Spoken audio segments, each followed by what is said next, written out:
Hi St Peters, I hope you're all well and staying nice and safe and busy. I've been doing lots of reading at home since school finished to try and keep my mind busy, and this morning I was reading this really great book called Where the Sidewalk Ends, which is a collection of poems by Shel Silverstein. And I read a poem which I thought was quite fitting for this time, so I thought I would share it with you, and it's called If the World Was Crazy. If the world was crazy, you know what I'd eat?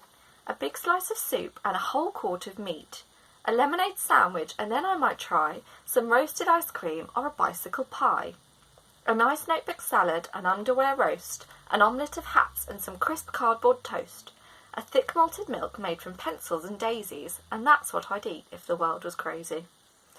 If the world was crazy, you know what I'd wear? A chocolate suit and a tie of eclair, some marshmallow earmuffs, some licorice shoes, and I'd read a paper of peppermint news. I'd call the boys Susie and I'd call the girls Harry. I'd talk through my ears and I always would carry a paper umbrella for when it grew hazy to keep in the rain if the world was crazy. If the world was crazy, you know what I'd do? I'd walk on the ocean and I'd swim in my shoe. I'd fly through the ground and I'd skip through the air. I'd run down the bathtub and bathe on the stair. When I met somebody, I'd say goodbye, Joe. And when I was leaving, then I'd say hello. And the greatest of men would be silly and lazy, so I would be king if the world was crazy. I want to know, what would you do if the world was crazy?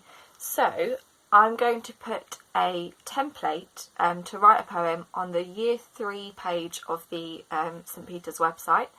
And if you want to send your poems to me, then you can do that using the Year 3 email. Or of course, I'm sure your own teachers would love to read them if you prefer to send them to them, or just have a go at writing it just for yourself, but have fun with it and stay safe.